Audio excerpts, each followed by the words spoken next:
नमस्कार। भाषा ज्ञान पर आधारित हमारे चैनल हिंदी जगत में आपका स्वागत है। हमारा आज का वीडियो कक्षा 11वीं की पाठ्य पुस्तक आरोह भाग 1 के गद्य खंड के अंतर्गत प्रेमचंद जी द्वारा रचित पाठ नमक का दारोगा के बहुवैकल्पिक प्रश्नों पर आधारित है। ये प्रश्न न केवल वर्तमान में चल रही ऑनलाइन परीक्षा हेतु उपयोगी हैं, बल्कि पाठ के गहन अध्ययन में भी सहायक सिद्ध होंगे। तो आइए प्रारंभ करते हैं। प्रश्न 1। नमक का दारोगा पाठ के रचनाकार हैं हरिशंकर परसाई, प्रेमचंद, कृष्णा सोबती। उत्तर प्रेमचंद। प्रश्न 2। प्रेमचंद का जन्म कब और कहाँ हुआ था? सन 1880 में लमही उत्तर प्रदेश में, सन 1930 में लहरतारा उत्तर प्रदेश में, सन 1925 गुजरांवाला पाकिस्तान में। उत्तर सन 1880 में लमही उत्तर प्रदेश में। प्रश्न 3। निम्नलिखित में से प्रेमचंद जी की रचना नहीं है। सोजे वतन, रंगभूमि, निर्मला कायाकल्प, बादलों के घेरे, समय सरगम। उत्तर बादलों के घेरे, समय सरगम। प्रश्न 4। पाठ नमक का दारोगा के अनुसार ईश्वर प्रदत्त वस्तु क्या है? नमक, ऐश्वर्य, जल। उत्तर नमक। प्रश्न 5। नमक विभाग की नौकरी के आकर्षण का क्या कारण था? उच्च एवं सम्मानित पद, ऊपरी कमाई, उच्च वेतन। उत्तर ऊपरी कमाई। प्रश्न 6। तत्कालीन समय में फारसी का क्या प्रभाव था? फारसी जानने वाले सर्वोच्च पदों पर नियुक्त होते थे। फारसी पढ़ने वालों को मूर्ख समझा जाता था। समाज में फारसी का जानकार कोई नहीं था।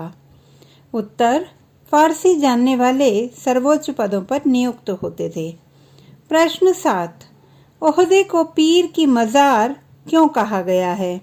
संतुष्टि प्रदान करने के लिए, ऊपरी कमाई प्रदान करने के कारण, शांत स्थान होने के कारण। उत्तर ऊपरी कमाई प्रदान करने के कारण। प्रश्न 8। मासिक वेतन को किसकी उपमा दी गई है? पीर की मज़ार की, पूर्णमासी के चांद की, अमावस्या के चांद की। उत्तर अमावस्या के चांद की। प्रश्न 9। लक्ष्मी जी के बारे में पंडित जी का क्या विश्वास था? संसार और स्वर्ग में लक्ष्मी का राज है। न्याय और नीति लक्ष्मी के इशारे पर नाचते हैं। उपर्युक्त दोनों। उत्तर उपर्युक्त दोनों। प्रश्न 10।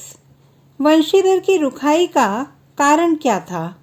नमक का गैर कानूनी व्यापार, अलोपीदीन का असभ्य व्यवहार, अलोपीदीन द्वारा रिश्वत देने से इनकार। उत्तर नमक का गैर कानूनी व्यापार। प्रश्न 11। घाट के देवता को भेंट चढ़ाने से क्या तात्पर्य है? घाट पर स्थित मंदिर में प्रसाद चढ़ाना, घाट पर नियुक्त दारोगा को रिश्वत देना, घाट के देवता को बलि चढ़ाना। उत्तर घाट पर नियुक्त दारोगा को रिश्वत देना। प्रश्न 12। वंशीधर का व्यवहार कैसा था? कठोर एवं रूखा, सरकारी गरिमा एवं पद के अनुरूप, चापलूसी से परिपूर्ण। उत्तर सरकारी गरिमा एवं पद के अनुरूप। प्रश्न 13। देवताओं की तरह गर्दनें चलाने का क्या अभिप्राय है? बढ़ चढ़ कर बातें बनाना, स्वयं को निर्दोष समझना, दोनों में से कोई नहीं। उत्तर स्वयं को निर्दोष समझना। प्रश्न 14। सारे शहर में हलचल मचने का क्या कारण था? पंडित अलोपीदीन की गिरफ्तारी और कोर्ट में पेशी, वंशीधर की गिरफ्तारी, वंशीधर की नमक के दारोगा पद पर नियुक्ति।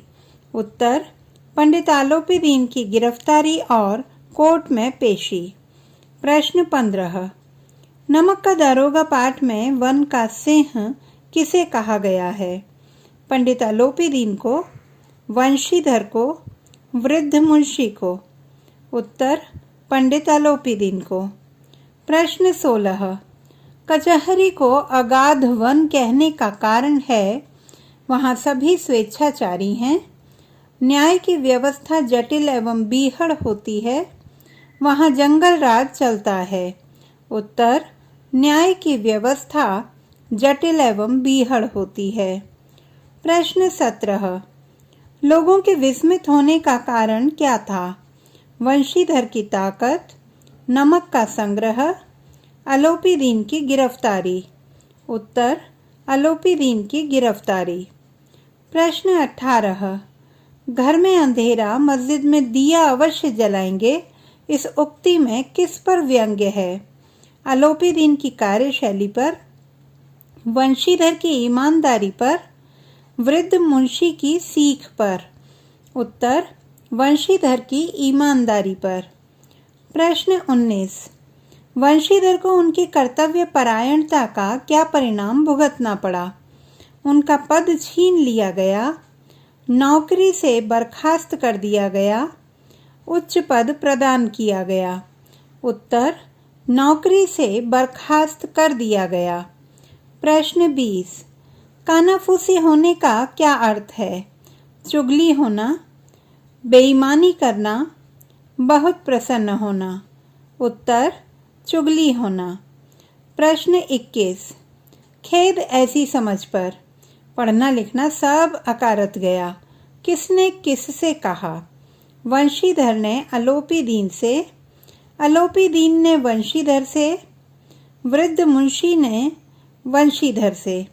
उत्तर, वृद्ध मुंशी ने वंशीधर से। प्रश्न 22, वंशीधर की नौकरी के सहारे उनकी माता ने क्या कामना कर रखी थी? धूमधाम से बेटे के विवाह की, तीर्थ यात्रा की, ब्राह्मण भोज कराने की। उत्तर, तीर्थ यात्रा की।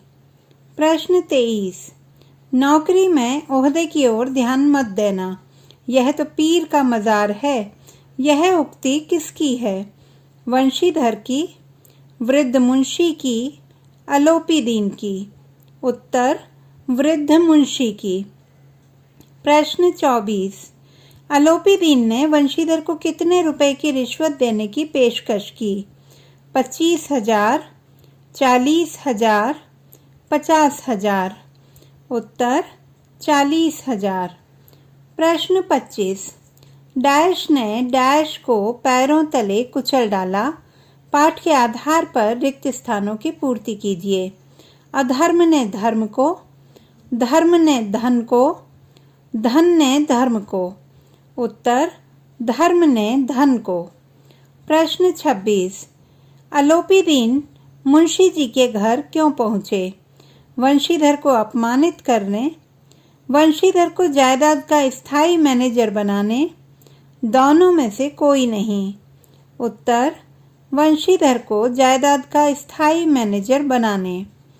प्रश्न 27, कहानी के अंत में किसकी किस पर जीत हुई? धर्म की अधर्म पर, सत्य की असत्य पर, उपर्युक्त दोनों। उत्तर, उपर्युक्त दोनों। प्रश्न 28, कहानी के आधार पर बताइए, पंडित अलोपीदीन के व्यवहार में किसका अभाव है? मानवता का, देशभक्ति का, नैतिकता का। उत्तर, नैतिकता का। प्रश्न 29, वंशीधर के घर पहुंचने पर अलोपीदीन ने उन्हें किसकी संज्ञा दी? कुल तिलक की, धर्मपरायण मनुष्य की, उपर्युक्त दोनों। उत्तर, उपर्युक्त दोनों। प्रश्न 30, नौकरी की खोज में निकले वंशीधर को उनके पिता ने क्या सीख दी? ईमानदारी से नौकरी करने की, ऊपरी आय वाली नौकरी करने की, सेना में नौकरी करने की। उत्तर, ऊपरी आय वाली नौकरी करने की। तो बच्चों, आशा करती हूँ कि यह वीडियो पाठ को सूक्ष्म रूप से समझने में सहायक सिद्ध होगा। पाठ के विस्तृत अध्ययन हेतु प्रश्नोत्तरों पर आधारित हमारा वीडियो देखना ना भूलें। भाषा संबंधी किसी भी समस्या के समाधान हेतु बने रहिए सुनीता भटनागर हिंदी जगत के साथ। आपका दिन शुभ हो।